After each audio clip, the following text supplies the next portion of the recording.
Tes. Gimana rekan-rekan? Udah siap? Siap.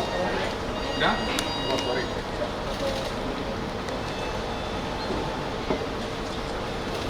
Ini beres sendiri ya?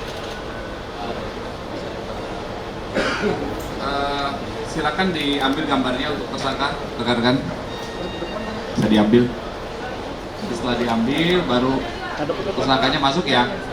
Ngarep depan, Pak.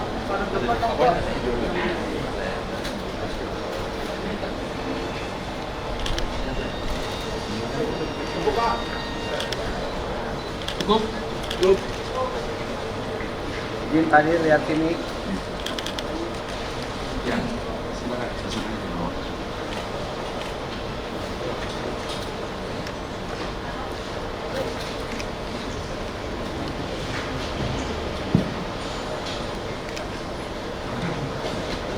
Baik, kita mulai ya rekan-rekan ya. Assalamualaikum warahmatullahi wabarakatuh. Salam sejahtera buat kita semua. Shalom, Om Swastiastu. Salam kebajikan, namo buddhaya, rahayu, salam presisi. Mohon izin rekan-rekan, pada kegiatan hari ini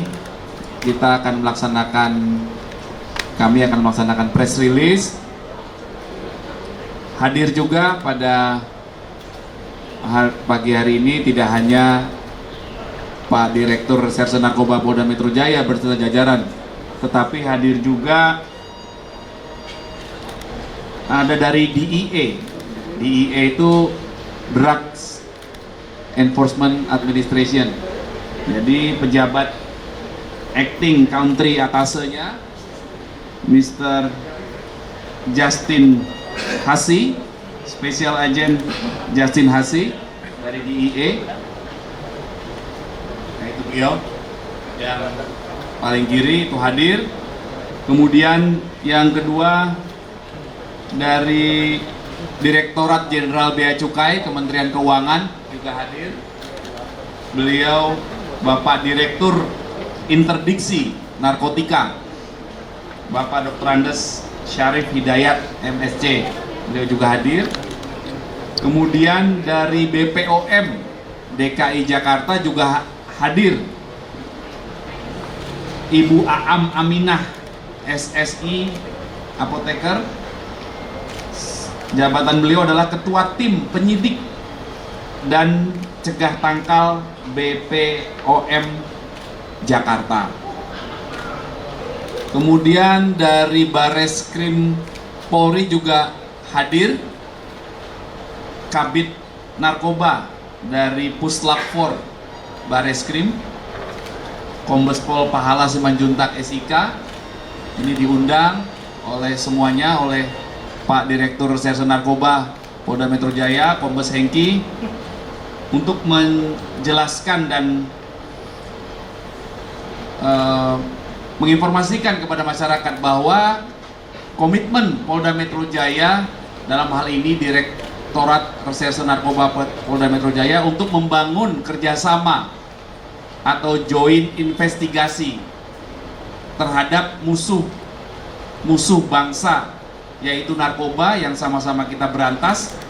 Ini kerjasama atau joint investigasinya Polda Metro Jaya, Mabes Polri tidak hanya nasional tapi juga sudah internasional ya dengan DEA.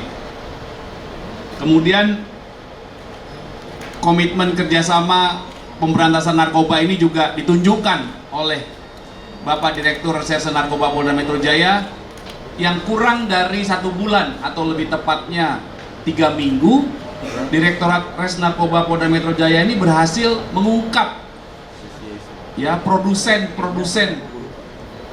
narkoba beberapa waktu yang lalu, 3 minggu yang lalu tepatnya. Yang diungkap adalah clandestine lab, laboratorium terselubung, sudah dirilis. Kemudian saat ini yang diungkap, yang akan dirilis adalah home industry. Apa bedanya clandestine lab dengan home industry? Clandestine lab itu memproduksi bahan baku, tidak sampai finish, dia sampai bahan baku saja. Tetapi yang kali ini diungkap, dia memproduksi bahan baku hingga finish, produknya ada. Ya, produk narkotika golongan satunya terproduksi, total BB yang diamankan 1,2 juta, 2,5 juta, ulangi. Nah, ini merupakan komitmen. Nanti dampak dari konsumsi yang disalahgunakan dari obat-obatan ini akan dijelaskan juga oleh dari BPOM. Kemudian bagaimana kerjasama yang sudah dibangun dengan DEA itu juga akan dijelaskan oleh rekan dari DEA, dan juga bagaimana kerjasama dengan teman-teman Direktorat Jenderal Bea Cukai akan dijelaskan juga, termasuk kita juga menghemat atau berhasil menyelamatkan keuangan negara. Nanti dijelaskan oleh teman-teman dari Bea Cukai bahwa kalau kita obat-obatan yang diamankan ini dikonsumsi, kemudian akhirnya pengguna itu direhab, itu juga menggunakan biaya negara, akan dijelaskan oleh rekan-rekan Bea Cukai. Baik, yang pertama kami persilakan Bapak Direktur Reserse Narkoba Polda Metro Jaya untuk menjelaskan kronologis pengungkapan, barang bukti, dan modus operandinya. Mohon izin, silakan Pak Dir. Bismillahirrahmanirrahim. Assalamualaikum warahmatullahi wabarakatuh. Selamat pagi, salam sejahtera untuk kita semua. Salam Om Swastiastu, Namo Buddhaya, salam kebajikan. Yang saya hormati dan saya banggakan Bapak Kabid Humas Polda Metro Jaya. Yang saya hormati sahabat saya, Direktur Interdiksi Narkotika Kementerian Keuangan Republik Indonesia, Dr. Andes Sarip Hidayat. Pak Sarip, selamat datang. Justin Hasi ataupun dari Special Agent DEA Amerika Serikat, Kombes Pol Pahala Simanjuntak, Kabid Narkoba Puslapor Bareskrim Polri, Ibu Aminah, SSI, apoteker, Ketua Tim Penyidik dan Cegah Tangkal BPOM DKI Jakarta, Aminah, Bu Aminah, Pak Wadir, Kasubdit 3, saya hormati seluruh rekan-rekan media cetak elektronik maupun online yang hadir. Pada pagi hari ini kembali kita bertemu. Tidak lanjut kemarin hasil ungkap sebagaimana disampaikan oleh Bapak Kabid Humas, 3 minggu lalu kita baru ungkap clandestine laboratory atau laboratorium terselubung yang kita ungkap di Mountain View, dan hari ini kembali dari Kasubdit 3 dan tim Direktorat Narkoba Polda Metro Jaya berhasil mengungkap home industry, yaitu yang membuat PCC maupun Heximer, yang kesemuanya adalah termasuk PCC adalah narkotika golongan 1 dan Heximer yaitu termasuk dalam obat-obat keras sebagaimana di dalam Undang-Undang Kesehatan maupun Undang-Undang 35 2009 tentang narkotika. Pengungkapan ini khususnya hari ini diawali dari informasi yang diperoleh. Subdit 3 bergerak di bawah pimpinan Kasubdit 3 AKBP Malvino dan tim melakukan penyelidikan tepatnya di daerah Cakung, Jakarta Timur. Nah, di parkiran di depan Aju Express atau ekspedisi yang beralamatkan Jalan Raya Bekasi, Kelurahan Cakung Barat, Kecamatan Cakung, Jakarta Timur. Di sana tim mengamankan seorang atas nama yang sudah tadi dihadirkan, yang sudah kita tetapkan sebagai tersangka atas nama H, yang kita amankan bersama barang bukti PCC dan yang ada disimpan di dalam sebuah mobil EPP atau di sebelah kanan saya. Dari hal tersebut, dari interogasi singkat dikembangkan kembali bahwa barang tersebut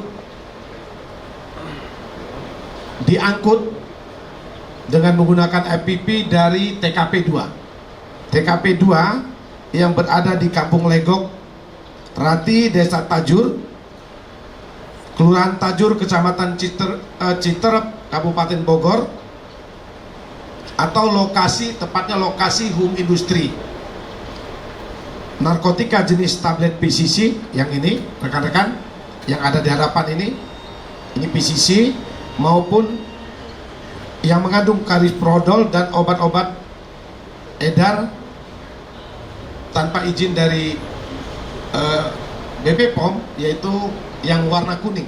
Ini Heximer dengan jumlah barang bukti yang bisa diamankan sebagaimana tertera di papan, yaitu PCC 1.215.000 dan Heximer 1.024.000, dan masih dalam bentuk tablet, masih dalam pemeriksaan lanjutan sebanyak 210.000 butir, sehingga total yang bisa diamankan oleh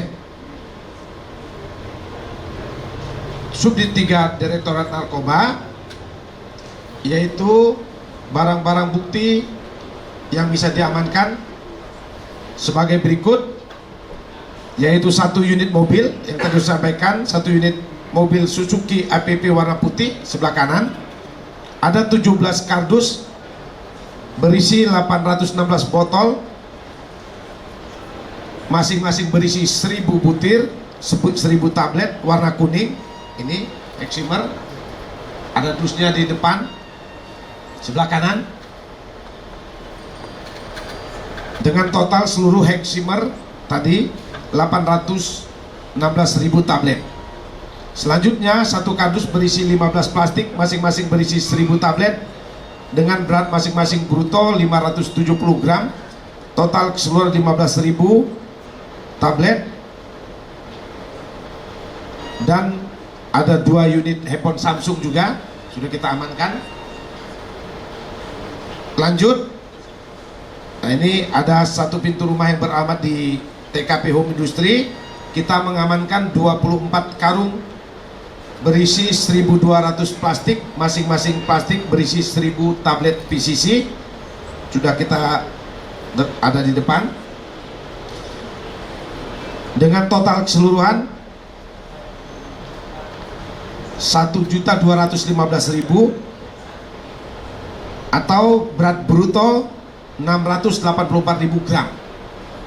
1 karung berisi 100 plastik, masing-masing berisi 1000 tablet warna kuning Heximer, total 100.000 tablet.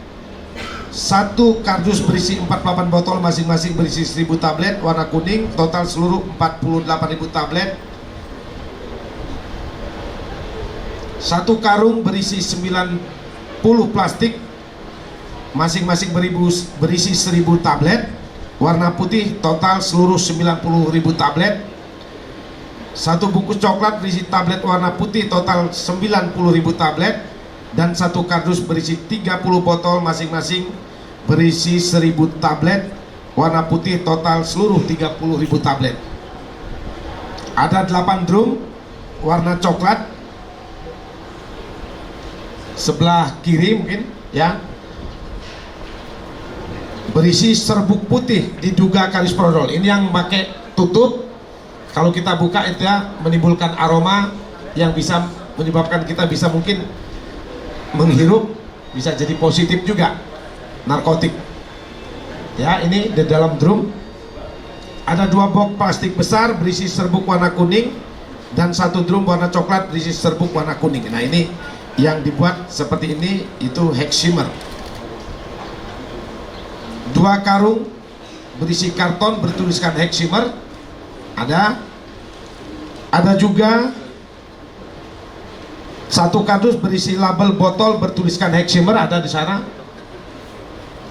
Ada botol-botol yang masih kosong. 1 unit timbangan, di mana penyidiknya? Ada timbangan, ada di sebelah kanan ya. Yang mana timbangan? Coba, ada timbangan? Ada ya, di bawah situ ya. ada 1 unit alat pres. Mana alat pres? Ini ada alat pres. 1 unit mesin pengaduk. Ini mesin pengaduk yang ditunjukkan oleh Pak Rolando. 1 mesin pengaduk. Ada juga? Ada pengaduk lain? Yang di depan. 1 unit mesin pencetak. Yang mana pencetak? Itu. Itu yang ditunjukkan. Dan 1 unit mesin pencetak lagi, ada 2 unit berarti. Ada yang iya, ada mesin pencetak baik excimer warna kuning maupun yang warna putih PCC.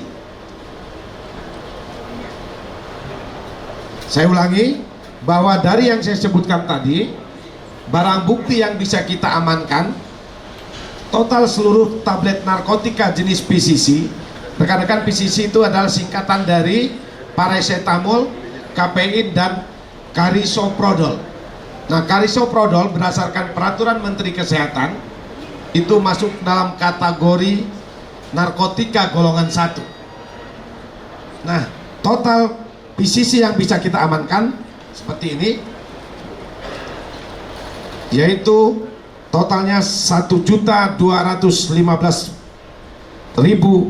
tablet dengan berat bruto 692.550 gram.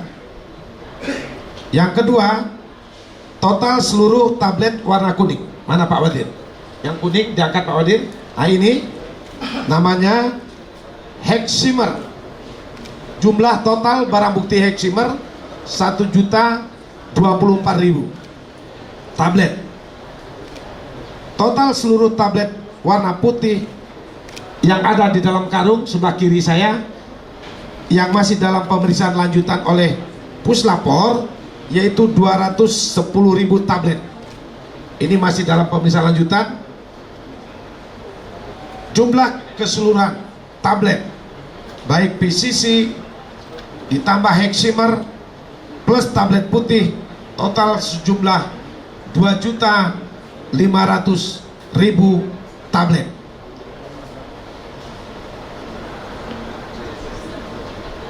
Rekan-rekan semua, dari kronologis barang bukti yang diamankan di baik TKP pertama maupun TKP kedua, terutama home industri yang ada di Citrep, Bogor, kita mengamankan 1 orang tersangka atas nama MH yang berperan melakukan pengiriman maupun mengambil bahan baku menggunakan mobil EPP warna putih. Kegiatan tersebut berdasarkan penjelasan dari tersangka yang sudah kita amankan sudah berlangsung kurang lebih 6 bulan. Tapi masih dilakukan pendalaman, kemungkinan ini sudah lama. Ya. Namun di kamuflase di home industry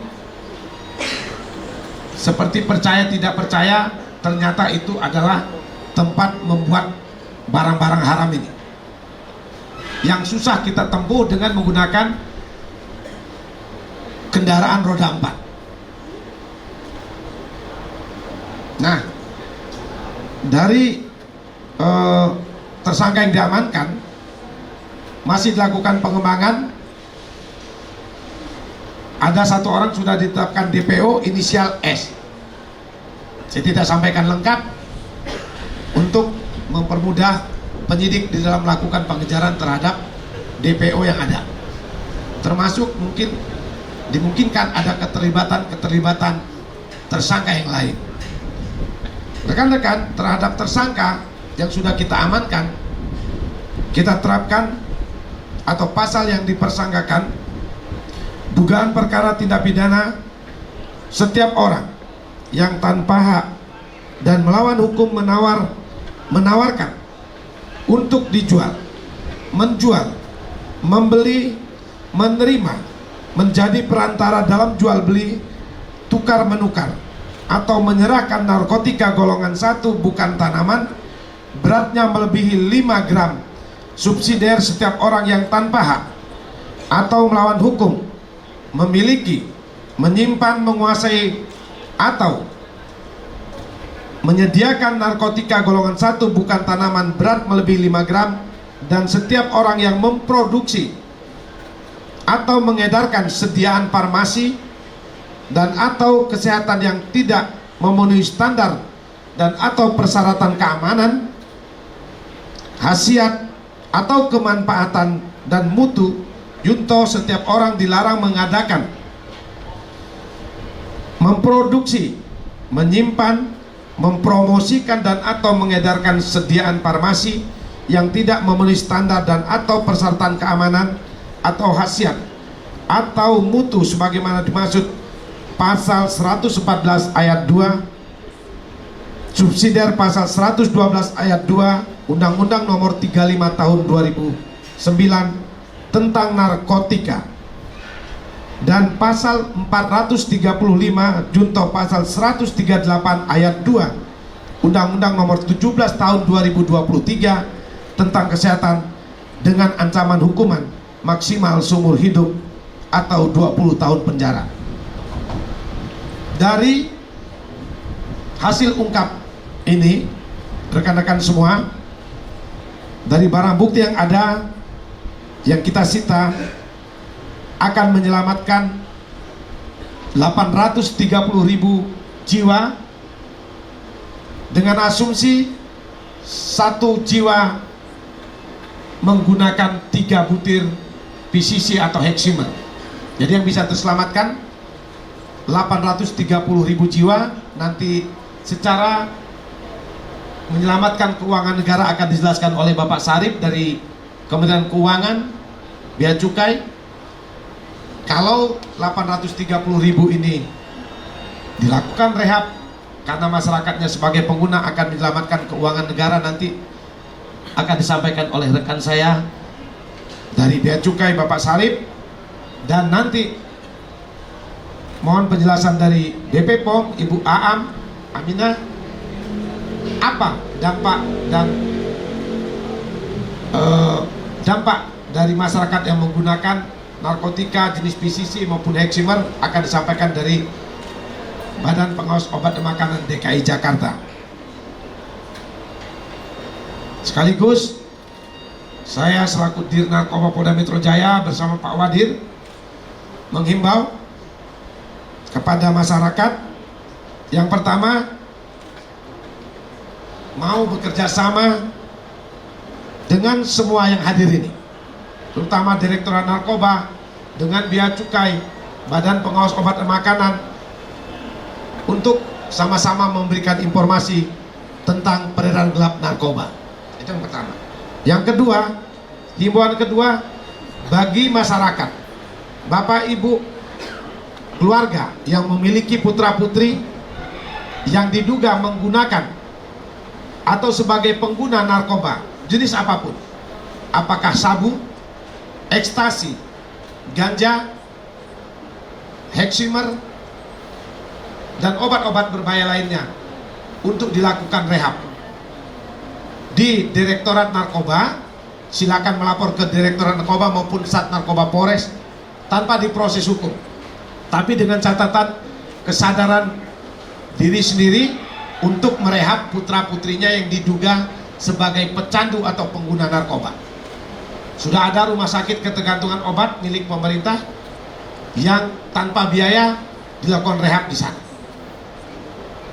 Tidak dibebankan kepada masyarakat atau orang tua yang memiliki putra-putri yang diduga sudah menjadi pecandu narkoba.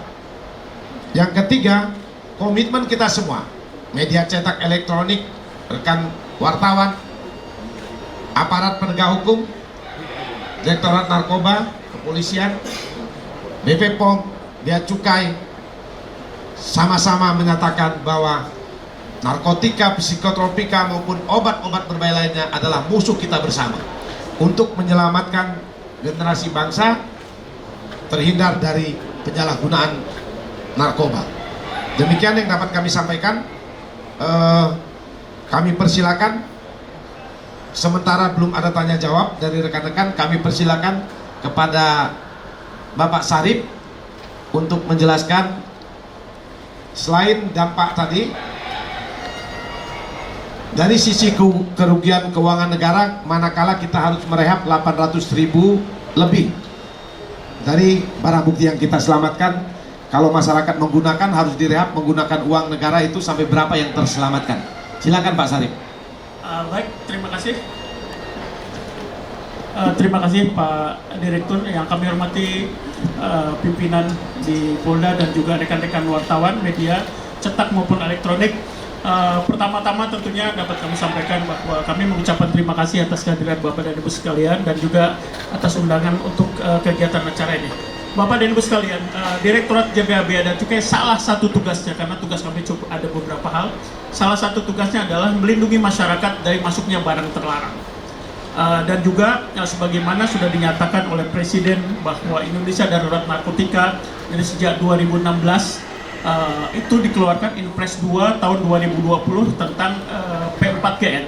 Nah, kami di Direktorat Jenderal Bea dan Cukai mendapatkan tugas tambahan untuk melakukan analisis dan pengungkapan jaringan narkotika. Bapak dan Ibu sekalian, dari tadi yang disampaikan oleh Pak Direktur, sekitar 830.000 jiwa pengguna, apabila mereka mempergunakan dan mereka direhabilitasi, maka akan keluar uang negara sekitar 1,3 triliun rupiah. Ini kita baru bicara tentang uang yang harus kita keluarkan. Sementara masih ada externalities negatif lainnya, kerusakan rumah tangga, permasalahan di rumah tangga yang itu nilainya jauh lebih besar daripada ini. Jadi demikian berbahayanya narkotika, sehingga kita harus betul-betul berusaha untuk mencegah terjadinya peredaran narkotika di Indonesia ini. Bapak dan Ibu sekalian, Direktorat Jenderal Bea dan Cukai sangat concern dengan hal ini, dan kami senantiasa bekerja sama dengan aparat kepolisian di dalam hal ini, juga dengan Polda Metro Jaya di dalam menegakkan hukum tentang undang-undang narkotika dan juga undang-undang kesehatan. Dapat kami sampaikan bahwa untuk tahun 2024 ini sampai dengan hari ini kita sudah berhasil secara keseluruhan, tidak hanya dengan Polda tetapi juga dengan Barreskrim dan juga BNN, kita sudah berhasil menegas 1,1 ton narkotika dan juga sudah berhasil mendapatkan di atas 50.000 batang narkotika yang kita langsung operasi di Aceh. Dapat kami sampaikan juga bahwa ada 190-an tersangka yang sudah kita proses sampai dengan saat ini. Nah, kemudian Bapak dan Ibu sekalian, saat ini terjadi perubahan tren di dalam penggunaan narkotika. Apabila selama ini narkotika masuk dalam bentuk, sudah berbentuk narkotika dari luar, baik bentuk heroin, morfin, ataupun juga metamfetamin, saat ini sudah mulai terjadi tambahan pergeseran model. Artinya mereka sekarang mulai memasukkan bahan baku pembuat narkotika. Mereka memasukkan prekursor. Mereka memasukkan prekursor, di mana prekursor ini sampai dengan saat ini tidak diawasi, gitu, karena dia memang untuk dipergunakan di industri kimia ataupun farmasi. Nah, kita bekerja sama dengan Polda Metro Jaya senantiasa melakukan analisis terhadap setiap barang-barang yang masuk dari luar negeri, yang diperkirakan adalah narkotika ataupun bahan baku narkotika ataupun alat-alat seperti ini untuk membuat pil dan sebagainya. Kita melakukan analisis bersama, dan kemudian daripada hasil analisis bersama tersebut dapat kami sampaikan untuk tahun ini saja kami dengan Barreskrim sudah berhasil mengungkap laboratorium yang pertama yang ada di Semarang, Clandestine Lab. Kemudian juga yang kedua kami juga sudah menangkap yang ada di Sunter. Dan yang terakhir kemarin ketiga adalah yang di Bali. Dan ini mereka memang memasukkan barang-barang yang sifatnya adalah bahan baku, bukan langsung narkotik, tapi bahan baku yang mereka sering samarkan pemberitahuannya. Mereka masukkan prekursor, tapi mereka memberitahuan ini adalah pigment. Pigment tidak dilarang. Tetapi dari hasil analisis kami ini tidak mungkin, gitu kan. Kita lihat analisis, oh ternyata ini barangnya bisa disalahgunakan, sehingga kami melakukan monitoring sampai dengan tempat tujuan. Begitu kita monitoring selama 4 bulan lebih, kami berhasil mendapatkan tangkapan seperti itu. Jadi intinya adalah sekarang sudah terjadi pergeseran di dalam proses pembuatan narkotika, dari yang tadinya bahan baku yang dimasukkan, bahan jadi yang dimasukkan, sekarang sudah bahan baku, prekursor, dan juga prekursor. Dan tentunya kami akan tetap selalu bekerja sama dengan Polda Metro Jaya untuk selalu melakukan analisis bersama-sama dan juga dengan BPOM untuk pengamanan terhadap obat-obat tertentu sehingga kita bisa melindungi masyarakat dari bahaya narkotika dan obat-obat keras ini. Demikian kami sampaikan. Terima kasih, Pak. Terima kasih Pak Sarip atas penjelasannya. Kami persilakan kepada Ibu Aminah dari BP POM DKI Jakarta, dampak atau efek dari manakala pengguna menggunakan PCC maupun Heximer ini. Silakan Ibu. Baik, terima kasih Pak Dir, izin pejabat dari Polda Metro Jaya, terima kasih atas undangannya kepada Balai Besar POM di Jakarta untuk menghadiri press conference hari ini. Pertama mungkin apresiasi dari Kepala Balai Besar POM di Jakarta dan jajaran terhadap hasil pengungkapan yang sangat besar. Ini salah satu mungkin jaringan dari produsen obat-obat yang memang dilarang untuk beredar. Di sini dalam artian jika ditemukan di suatu home industry itu menandakan bahwa produksinya tidak sesuai dengan cara produksi obat yang baik. Jadi jika obat diproduksi oleh seseorang atau perusahaan yang memiliki izin itu harus sesuai dengan cara produksi obat yang baik. Nah, di sini syarat itu tentu saja tidak dipenuhi dan kemudian syarat untuk keamanan, mutu dan khasiat obatnya juga tidak ada yang menjamin untuk keamanan, mutu dan khasiatnya, sehingga dikhawatirkan untuk pengguna atau masyarakat yang menyalahgunakan dari obat ini akan mengalami hal-hal yang negatif. Nah, untuk PCC ini khususnya Carisoprodol itu obat yang sudah dicabut izin edarnya sejak tahun 2013 berdasarkan peraturan BPOM. Jadi memang untuk saat ini produksinya masuknya mungkin bahan baku ke Indonesia itu sudah ilegal. Nah, untuk dampak negatif atau dampak buruk terhadap masyarakat yang menyalahgunakan dari produk obat ini, yang pertama adalah halusinasi yang paling berat. Jadi di mana orang tersebut akan melakukan tindakan di bawah alam sadarnya gitu, yang dikhawatirkan akan mencelakakan diri sendiri bahkan orang lain. Kemudian obat Carisoprodol sendiri itu termasuk golongan narkotika 1 berdasarkan peraturan Menteri Kesehatan dan memang akan menimbulkan ketergantungan bagi penggunanya. Jadi untuk masyarakat tadi seperti yang Pak Dir sampaikan, mohon hati-hati jika ada anggota keluarganya yang menggunakan atau menyalahgunakan dari obat-obat tersebut. Kemudian selain halusinasi, obat ini efek terhadap syarafnya juga sangat parah gitu ya, sangat berefek sangat negatif, yaitu bisa memotong rasa sakit. Jadi pengguna yang menyalahgunakan obat-obat ini tidak akan merasakan sakit karena memang syarafnya, rasa sakit yang harusnya terjadi pada syaraf itu dipotong oleh obat tersebut gitu. Kemudian tanpa prosedur, saya ulangi, tanpa prosedur cara pembuatan obat yang baik itu tidak akan ada jaminan keamanan, mutu dan khasiat dari obat. Demikian Pak Dir, terima kasih. Demikian rekan-rekan atas penjelasan baik dari saya selaku Dir Narkoba, dari Bea Cukai, dari BP POM, mungkin dari berdasarkan penjelasan dari Puslapor hasil pengecekan, pengujian dari secara laboratoris, ini Carisoprodol yang tergolong narkotika golongan 1. Ini hadir Pak Kombes Pahala Simanjuntak, Kabid Narkoba Puslapor Bareskrim Polri. Sudah kita lakukan pengecekan di laboratorium forensik dengan hasil positif narkotika golongan 1.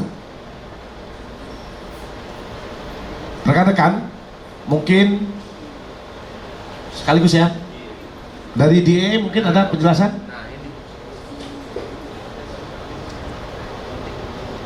Rekan-rekan,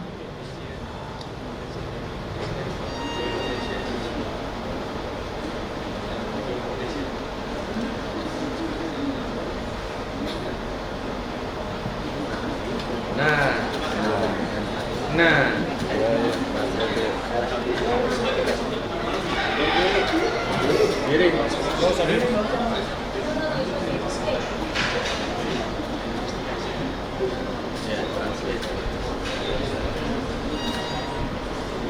Hello.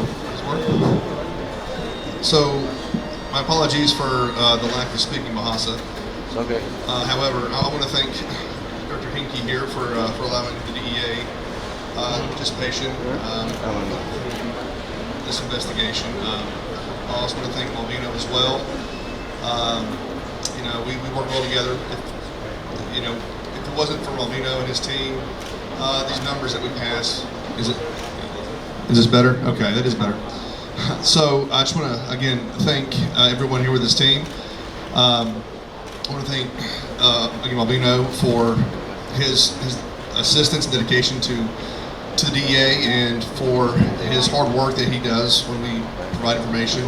It's not easy working with a little information, but he turns a little into a lot, as you can see here in front of you. So the DEA is very appreciative of the hard work that this team puts in, and we're very appreciative of Director Hinkie. If it wasn't for him allowing us to be part of this team, this would not happen. So I give all the credit to these guys because they put all the hard work and effort in. So thank you all. Jadi kami menjelaskan sedikit. Jadi Justin, rekan kita dari DEA, secara umum sangat mengapresiasi kerjasama yang sudah kita lakukan antara Direktorat Narkoba Polda Metro Jaya dengan DEA di dalam berbagai pengungkapan yang sudah kita lakukan sejak dari mungkin kurang lebih 5 tahun yang lalu, dan kita banyak berhasil beberapa kasus-kasus jaringan internasional. Demikian. saya rasa itu rekan-rekan. Mungkin ada pertanyaan, silakan diatur Pak Kabid Humas. Baik, terima kasih. Bertanya ya, waktunya bertanya. Dari kanan dulu. Wildan, jadi nanya. Oke, silakan Mas Wildan. Halo, izin Pak, saya udah kebiasa dari Detikom. Ada beberapa pertanyaan Pak tentang kasus ini. Yang pertama, ini kan satu orang yang ditangkap dan produksi jutaan ini, apakah peran dia hanya kurir mengantar barang ini atau dia juga produksi? Apa ada keterlibatan yang lain? Apakah dia hanya pekerja dan ada tokoh utama di baliknya atau bagaimana Pak? Terus yang kedua, ini kan ditangkap di Cakung ya Pak ya? Ini dia tujuannya mau dikirim kemana sih Pak barangnya? Apakah disimpan luasan kebunan tempat atau bagaimana? Terus yang ketiga, ini kan sifatnya home industry ya Pak ya? Apakah ada kamuflase dari tempat ini, dari TKP yang diungkap di Ciledug? Apakah ada kamuflase dari masyarakat, misalkan di kamuflase jadi tempat servis apa dan sebagainya gitu? Oke, baik. Silakan Pak Dir. Ya, Pak Wildan dari Detikom, terima kasih atas pertanyaannya. Yang pertama, apakah ada tersangka lain? Itu masih pendalaman oleh tim. Tadi saya bilang sudah ada satu yang tetapkan daftar pencarian orang dengan inisial S. Ya, sudah kita DPO, akan kita kejar sampai ke lubang semut pun dia akan kita cari. Yang kedua, nah, memang ini akan dikirim melalui darat, baik tujuan ke Surabaya maupun ke daerah Kalimantan. Rekan-rekan perlu ketahui, beberapa bulan yang lalu ketika kami awal-awal, kita sudah juga mengamankan hal yang sama, 1 juta butir PCC yang dikirim ke Kalimantan. Tetapi ketika di sana tidak ada penerima, betul Pak Malvino ya, tidak ada penerima, tujuan penerima yang akan menerima di sana karena alamatnya tidak jelas, maka itu dikembalikan dan berhasil kami amankan dan kita sita. kita sita dan kita sudah musnahkan kurang lebih 6 bulan atau 7 bulan yang lalu. Ya, Kasubdit 3 juga yang pimpin. Itu barang temuan. PCC 1 juta butir sudah kita musnahkan. Dan ini hal yang sama yang akan dikirim ke daerah Kalimantan, Surabaya, dan sekitarnya. Kamuflasenya tadi, home industrinya ini dibuat percaya tidak percaya, termasuk hasil pemeriksaan kita kepada ketua RT yang semula alasannya ketika mesin-mesin ini masuk itu akan mendirikan sebuah bengkel. Iya. Di kamarnya pun dipasang kedap suara sehingga ketika dia bekerja, mesin ini bekerja, tidak terdengar dari tetangga yang ada di sekitar TKP. Ya, sudah kita lakukan pemeriksaan terhadap ketua RT dan seterusnya, termasuk apakah ada keterlibatan tersangka lain, sudah kita ada DPO. Tidak akan kami sampaikan lengkap karena untuk mempermudah supaya tidak susah penyidik melakukan pengejaran terhadap keterlibatan yang lain. Demikian rekan-rekan, terutama Pak Wildan atas pertanyaannya. Yang lain mungkin?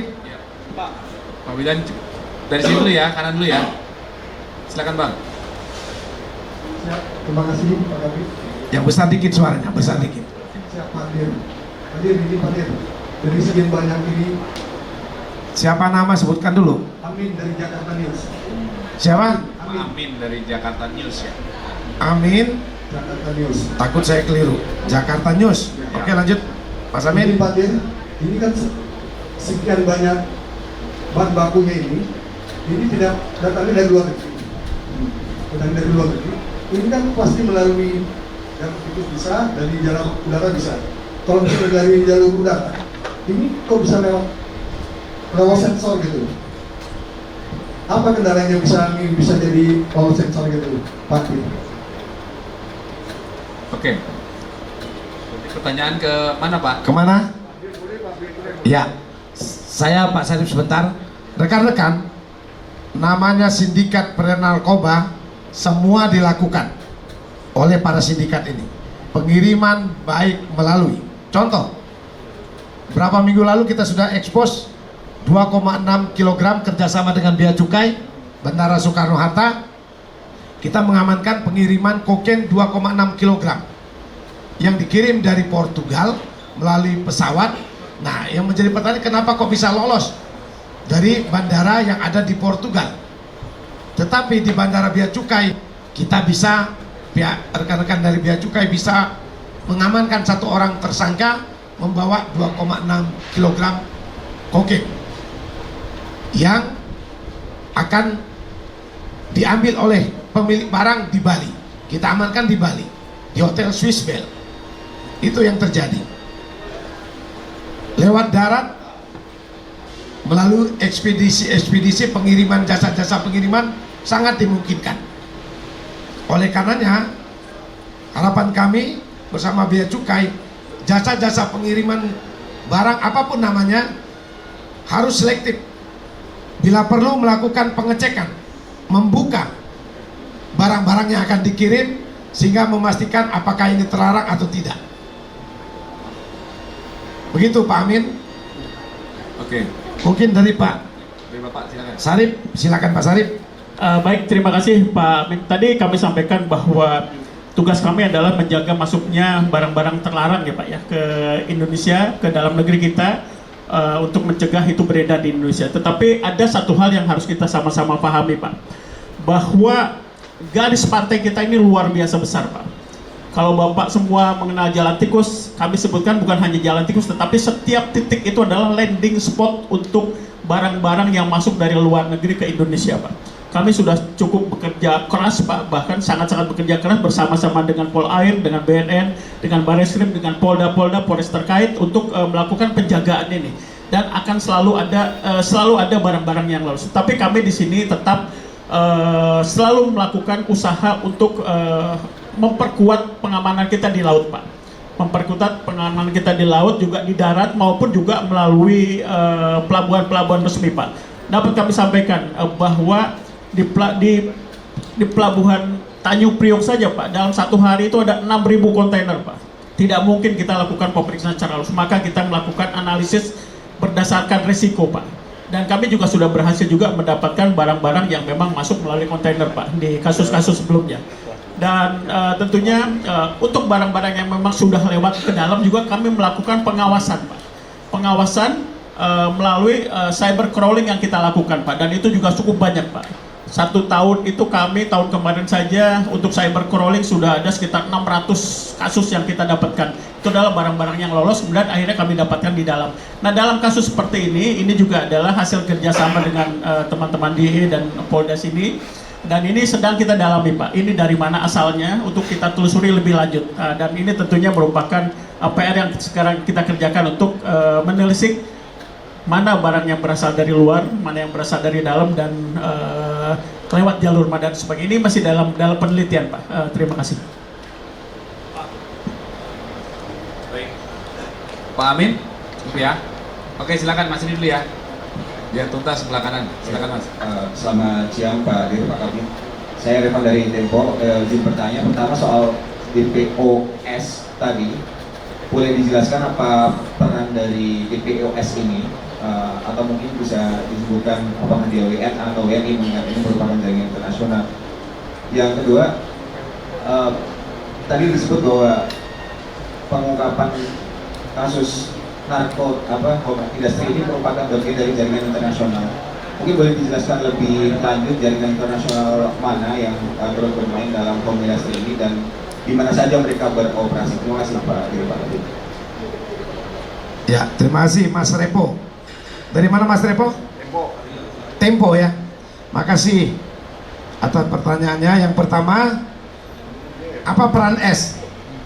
Peran S adalah yang selalu memerintahkan tersangka yang sudah kita amankan untuk mengantar dan mengirim ya barang bukti yang sudah diamankan dari tersangka yang sudah kita tetapkan, yang sudah kita hadirkan tadi. Makanya kita DPO inisial S yang selalu memerintahkan H atau tersangka untuk membawa, mengirimkan barang bukti yang ada ini. Yang pertanyaan berikutnya tadi apa Mas Repo? Jaringan internasional. Ya, mengenai jaringan internasional. Rekan-rekan perlu ketahui bahwa disampaikan Pak Sarip tadi, tren terbaru, kalau terdahulu mungkin 10 tahun yang lalu narkoba itu masuk, baik sabu, ekstasi, kokain dan lain-lain, itu masuknya sudah siap untuk digunakan, sudah barang jadi. Kalau sekarang 1 bulan terakhir saja dan hari ini kita mengungkap laboratorium terselubung maupun home industry. Jadi mereka mengubah pola. Tadi mengirimkan bahan-bahan baku prekursor itu yang masuk secara mudah karena di kamuflase. Dengan kemudahan tersebut mereka salah gunakan untuk membuat baik di home industry maupun di clandestine lab yang kita ungkap 1 bulan lalu. Jadi mereka mengubah pola modus operandi yang terjadi. Sekarang mereka mengimpor bahan baku yang belum jadi dan diolah di home industry maupun di laboratorium terselubung yang kita ungkap beberapa atau 1 bulan yang lalu. Demikian Pak Repo. Ada lagi? 2 lagi ya, silakan. Repo ya. Yang tengah ya, silakan Mas. Saya Angga dari CNN TV Pak. Ya. CNN siapa namanya? Angga. Angga. Latar belakang pelaku ini apa sih Pak? Apakah dari memang paham tentang kimia atau seperti apa Pak? Terus yang kedua, 1 hari dia produksi bisa memproduksi berapa butir sih Pak dengan bahan baku sebanyak ini? Terus yang ketiga Pak, yang pertegas itu BPO itu WNH apa warga negara Indonesia Pak? Terima kasih. Ya, terima kasih Mas Angga dari CNN atas pertanyaannya. Yang pertama, apa latar belakang Pelaku Pak. pelaku? Pak Malvino, latar belakang pelaku apa? Ya, ya. Artinya peran atau latar belakang ini yang bersangkutan memang tinggal di sekitar TKP. Jadi dia perannya sebagai kurir yang diperintahkan oleh S yang sudah kita DPO untuk membawa. Jadi masyarakat biasa ini, ya. Dan perlu dicatat bahwa hasil interogasi pemeriksaan terhadap tersangka ini mantan residivis, pelaku beberapa kejahatan, terutama kasus-kasus curas yang terjadi di kewilayahan lain. Ini mantan residivis atau tersangka H itu mantan residivis dan pernah menjalani proses pidana kasus yang lain. Kedua, apakah warga negara asing atau orang Indonesia? Inisial S. Sementara dari penjelasan adalah warga negara Indonesia. Demikian Mas Angga. Kapasitas produksi kalau lihat dari mesin cukup besar ini bisa puluhan ribu per hari. Ya, kalau melihat dari mesin yang ada, secara jelasnya tidak ada kepastian. Namun kalau kita lihat dari mesin cetak yang ada, dua mesin cetak baik Heximer maupun PCC, yang PCC yang paling depan, kalau yang warna kuning ada serbuk kuning itu Heximer yang seperti ini bisa puluhan ribu setiap hari. Jadi kalau satu hari indikasinya dia bisa mencetak 10.000 atau 20.000, kalau kali 1 bulan silakan dikalikan. Jelas ya Mas Angga? Terima kasih. Oke, Mas Angga, terima kasih. Pak Dit, silakan. Dari kiri. Izin Pak, saya Bahja dari Merdeka.com ingin bertanya Pak terkait dengan pengungkapan di kasus itu kan sangat banyak sekali barang bukti biasa saja. Nah itu kalau ditaksir itu berapa Pak harga total seluruh barang bukti, red pill, PCC dan lainnya, termasuk juga mungkin alat-alat itu dalam disiapkan oleh mereka tuh harganya berapa itu Pak? Itu yang pertama. Dan yang keduanya, ini kan banyak barang buktinya. Nah apakah MH ini hanya bekerja sendiri dalam proses produksinya atau dia hanya sekedar mengantarkan saja? Terima kasih Pak. Ya, terima kasih Mas Batiar. Dari mana tadi? Merdeka ya. Saya kadang-kadang nggak hafal Pak Kabid Humas yang lebih hafal. Dari Merdeka, Pak Batiar, terima kasih pertanyaannya. Kalau dari harga saya tidak akan sebutkan di sini. Untuk mengantisipasi jangan ada niat-niat baru lagi daripada masyarakat. Kalau total yang diselamatkan dari pengamanan barang bukti yang ada kita sita tadi sudah jelas. Asumsi satu orang konsumsi 3 butir 830.000, hampir 1 juta masyarakat yang terselamatkan. Kedua, kalau masyarakat pengguna tadi 830.000 atau kurang lebih hampir 1 juta orang, kalau menyelamatkan keuangan negara tadi berdasarkan penjelasan 1,3 triliun biaya negara, biaya pemerintah untuk merehab ketika ini digunakan oleh masyarakat terutama pengguna atau pecandu. Nah, apakah ini sendiri ketika kita tim melakukan penggerebekan, ini ada modus baru. Mereka ini sepertinya para pekerja yang ada di home industry, ketika habis bekerja mereka tidak bermalam di sana seperti ini. Ketika dilakukan penggerebekan kosong, tidak ada di tempat dan mungkin berada di sekitar tapi tidak ada di TKP. Sehingga kita ketika tim melakukan penggerebekan, karena perjalanan cukup jauh dari Polda Metro Jaya menuju TKP hampir kurang lebih 3 jam. Tapi sudah ada yang kita DPO berdasarkan penjelasan satu orang tersangka yang sudah kita amankan, Pak Batiar. Tidak Tidak kami sebutkan lengkap, kami untuk mempermudah tim melakukan pengejaran terhadap keterlibatan yang lain. Cukup mungkin? Silakan Pak Kabid Humas. Baik, Mas Bahtiar, cukup? Cukup ya rekan-rekan? Baik, terima kasih. Selanjutnya barang bukti ya. Menampilkan barang bukti. Oh, foto bersama dulu ya, berdiri. Ya, sama barang bukti ya, Pak. Di situ juga boleh Pak, biar bagus. Di situ aja Pak. Boleh Pak. Oke, ini Pak. Mau kasih satu Pak. Ya, ini ya.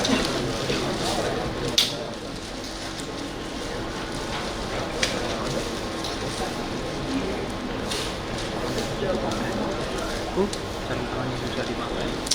Bisa dipakai. Susah. Teks. Limpir itu. Pak dirapetin ya Pak.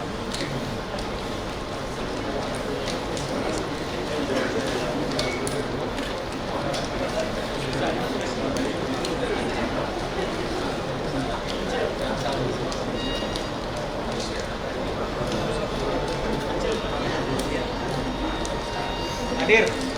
Dirapet aja Pak. Ya, oke.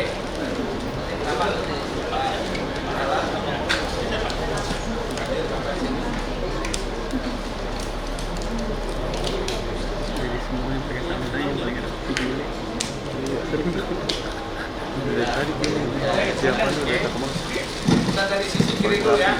Ya Pak, rapat Pak. Ya.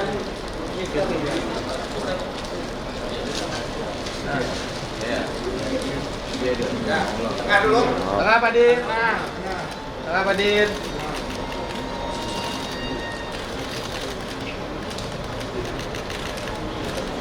Tengah ya. Tengah. Ini